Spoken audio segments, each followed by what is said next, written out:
Welcome all to another video podcast of the WestJet MEC. I'm here. Barrett's not here today because he's in Vancouver currently. We're filming on the 6th of March and we've got a bunch of stuff to cover today.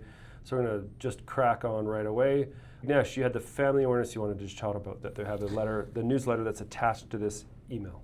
So the Family Awareness newsletter is going to be attached to this communication. It has the calendar of all the events that the WestJet MEC Family Awareness Committee will be conducting for you, the pilots, and your family, your spouses, your partners, your children. We hope all of you can make at least some of these events, engage with our family awareness representatives from your councils, as well as the representatives of your MEC executive. Share this newsletter with everyone at home, and more important information from this committee will come closer to this event. Spectacular. We're going to blast right into the first WestJet Flight Deck survey. Just a couple highlights we want to run through for those listening to this on audio. Obviously, we're going to have a couple slides that'll be superimposed on the video, so those that watch it on video can see some of these slides. We had 1,277 pilots respond to the first Flight Deck survey, which is a 56% response rate, which is absolutely phenomenal. Thank you very much for all that did that. Who took the survey? We broke it down into bases, 40% in Calgary, 25% in Toronto, et cetera, with a good sampling from line captains, first officers, those coming from Encore, Sunwing, et cetera. One of the slides we just wanted to highlight is who pilots trust. It's just about a credibility. For those watching this on YouTube, you can see that the MEC certainly has a lot of credibility. That being said, I always look at, we do have a fairly sizable portion that says we're somewhat incredible or very incredible. So I take that as something that we could always work on. Management credibility speaks for itself. 61% find management uncredible or very uncredible, which is something for them to take away. What you said about management, in their own words, I just got basically a sampling of some of the comments that were submitted by the group.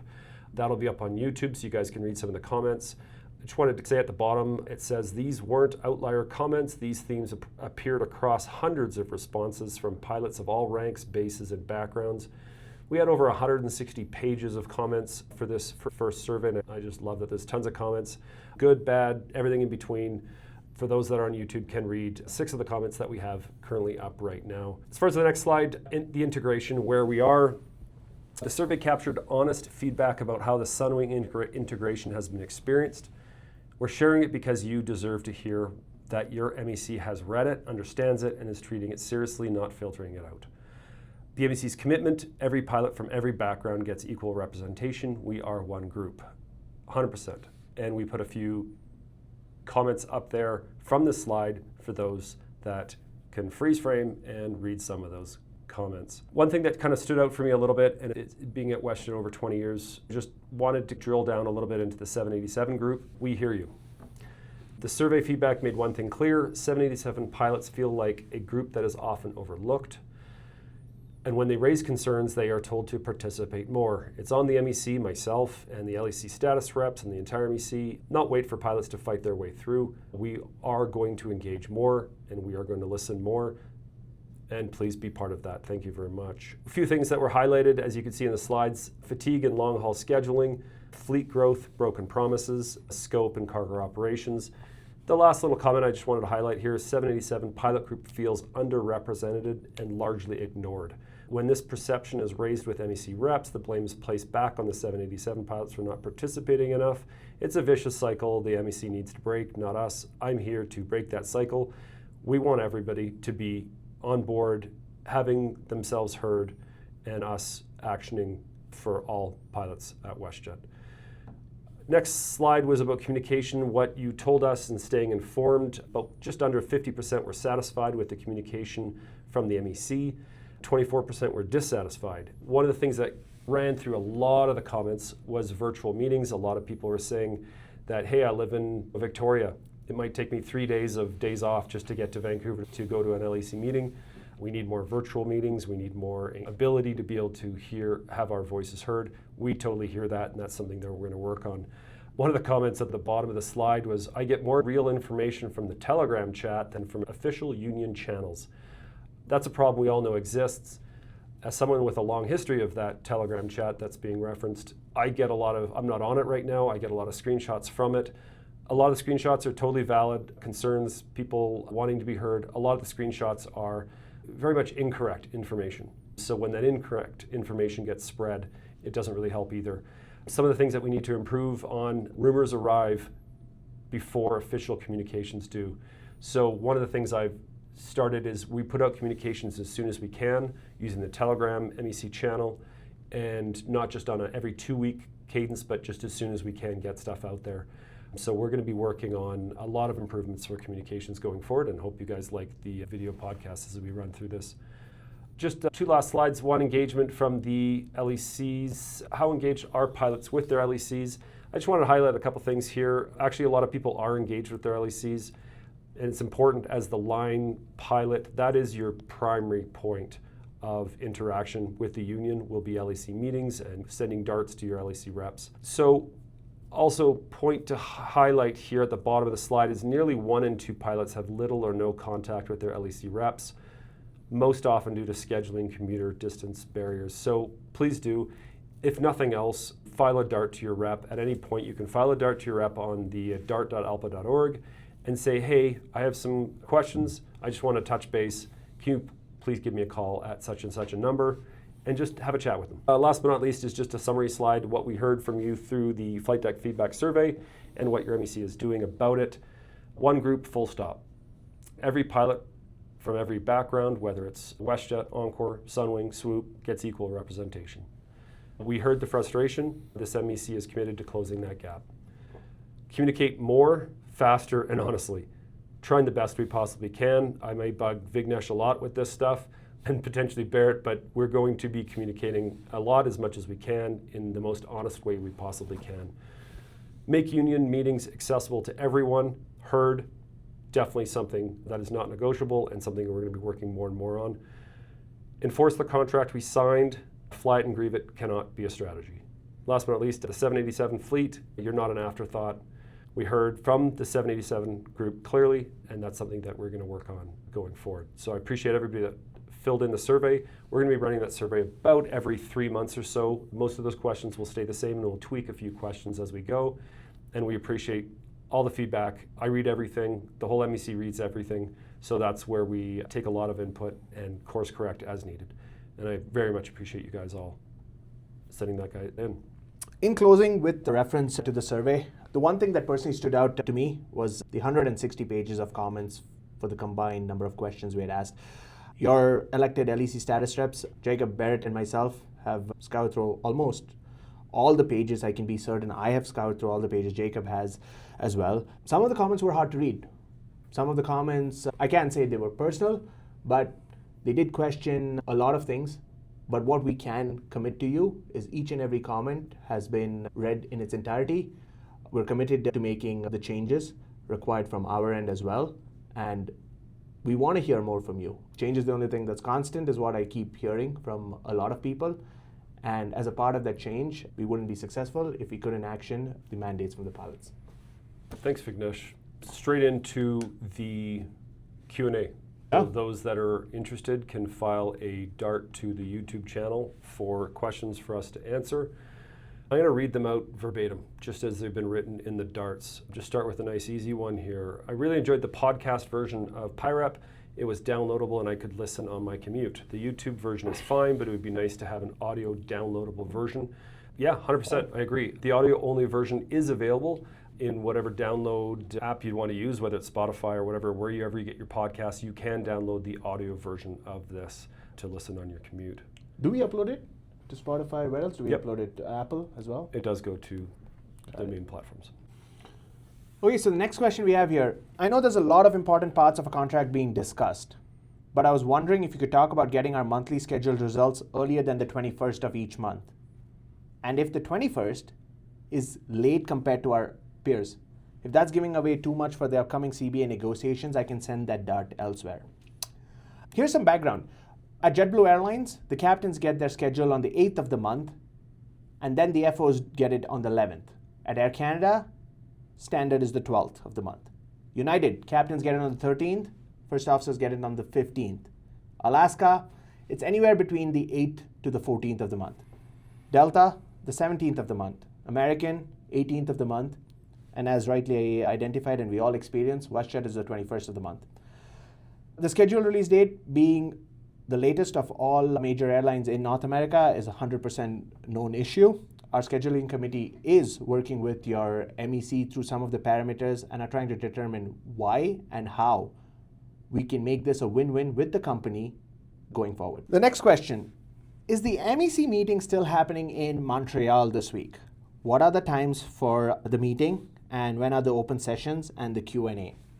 Since we're recording this podcast almost a week after the MEC meeting is complete, the MEC meeting did happen last week in Montreal. It was attended by the entire MEC body, which is the MEC executive, the LEC status reps, invited guests, as well as presenters from various ALPA national resources, the scope committees from Delta Airlines and their alliances committee as well to discuss some of the items on the agenda. We did advertise the MEC meeting on a fast read, the WestJet MEC fast read on February 3rd, also on an MEC telegram on February 23rd. To make sure nobody misses it, we did have line pilots attend and ask us very valuable questions on the open session, which was on the second day, I believe that was February 25th, between 2:30 p.m. and 3:15 p.m. One thing that really stood out to me as your MEC Secretary Treasurer at that meeting was the number of resolutions that came from you, the line pilots, submitted at council meetings that were successful, that were brought up to the MEC for consideration. In my limited time on this MEC, it is probably one of the few meetings where we've had, I'm just looking at it here, 13 resolutions in consideration over 3 days.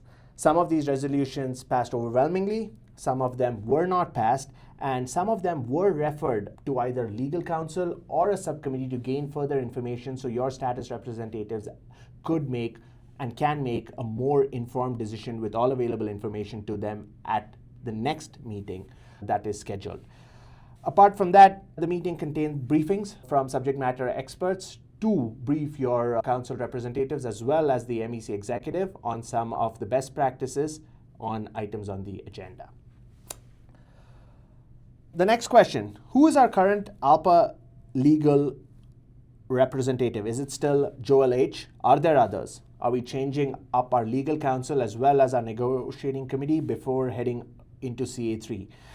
Joel Hodrick, I presume, is who you may be referring to as Joel H. Yes, he is our primary labor relations counsel at the moment. We also lean on Christina Kennedy, Neil Patel, Andrew Stack within ALPA, and we occasionally do use external legal counsel as the case deems fit for various grievance files. There is an active opening right now for 2 negotiating committee members, as you are aware from a previous podcast with Jacob and the interim negos chair, JD. Thanks, Vignesh. Next question. There appears to be a growing cloud of distrust and speculation due to changes in the negos committee that you were just talking about. Also, personal concerns over continuity from CA1 to CA2 past negotiations. Can you clear the air on this topic to build back some trust and ensure we have a cohesive membership moving forward to CA3? Thank you for the question. If there's one thing that's constant at WestJet, it's change. Certainly in my over 20 years here, that's been the case.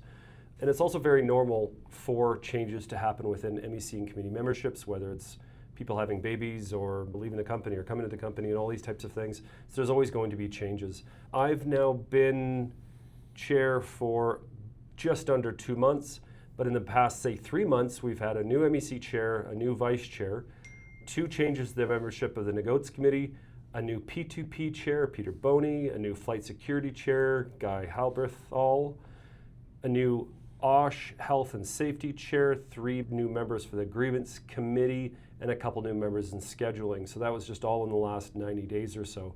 I just want to say, other than putting my own hand up to serve, I've not hired or fired a single person since becoming chair.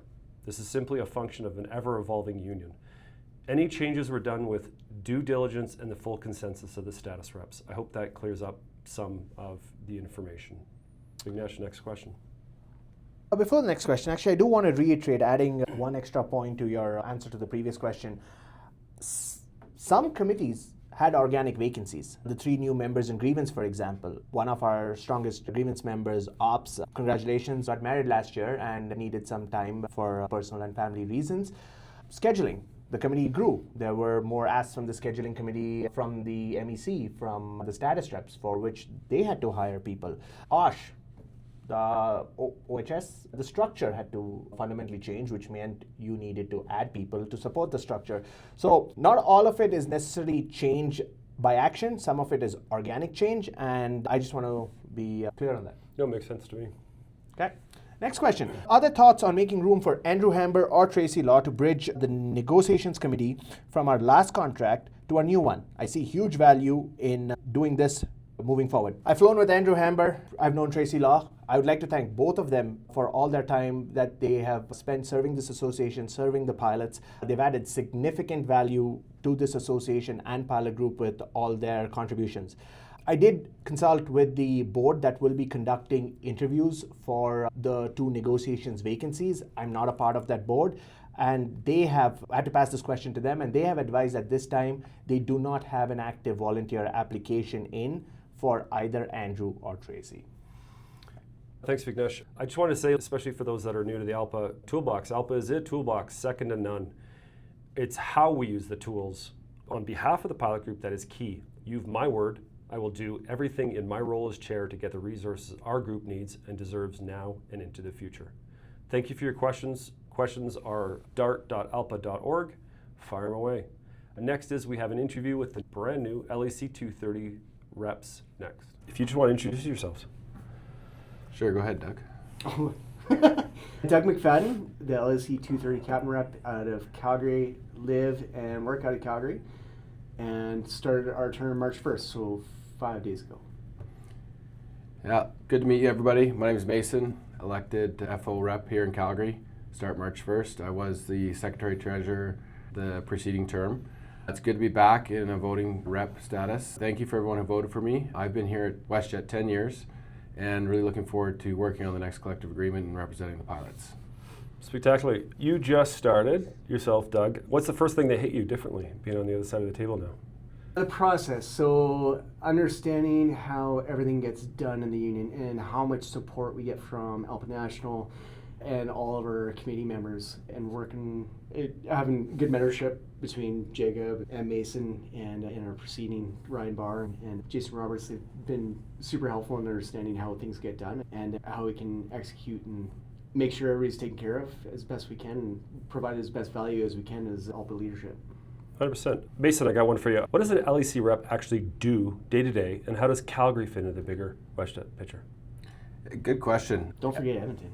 And Edmonton, yeah, of course. 100%. LEC reps represent pilots, and they generally represent them in front of management during discipline hearings or investigation meetings. That's primarily most of the phone calls I get that are very important.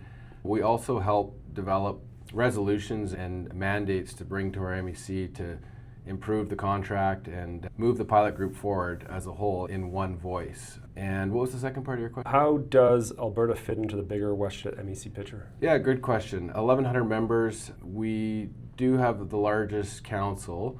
However, I don't think of it that way. I think of it as one national company, one national body, one big membership. We do represent the most amount of pilots, but I do tend to consider everyone's goals and future in all my decision making as best I can. No, spectacular. Doug, what's the most urgent issue on your radar right now for Alberta-based pilots? Make sure everybody feels heard. Our core objectives that we've discussed so far, making sure we're listening and people's voices are heard and that we action what the pilot group wants. Awesome. Mason, what's something about this role that pilots probably don't realize goes on behind the scenes?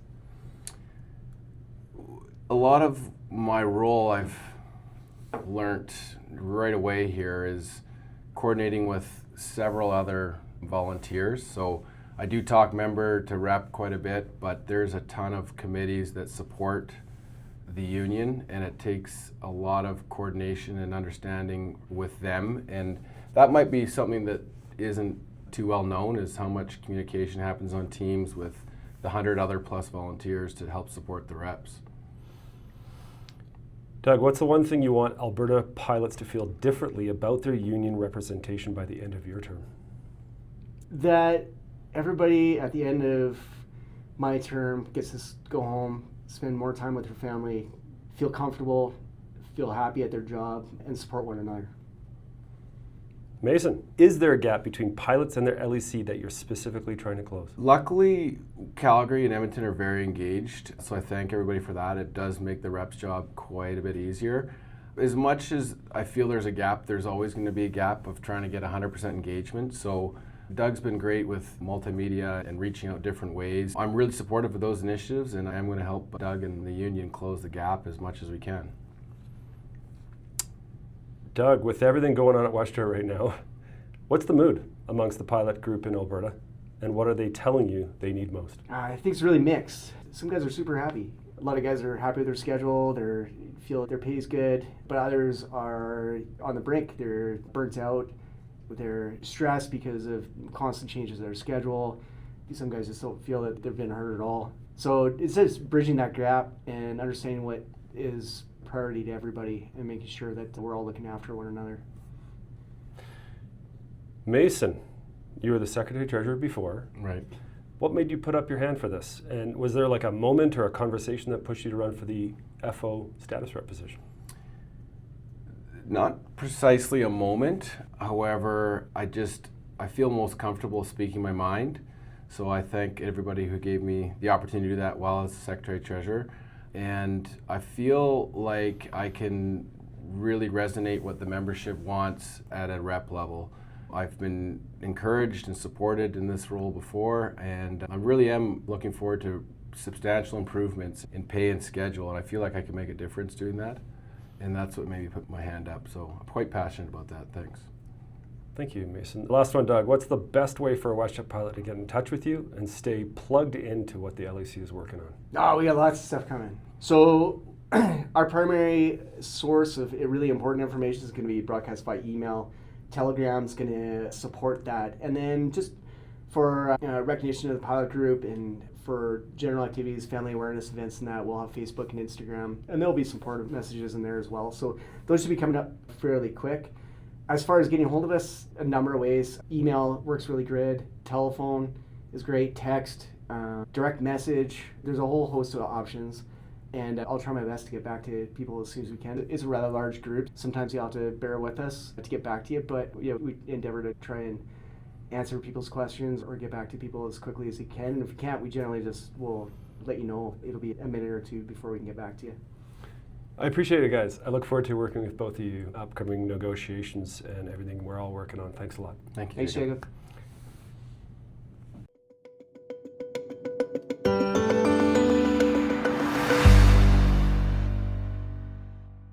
It's always Shiny. just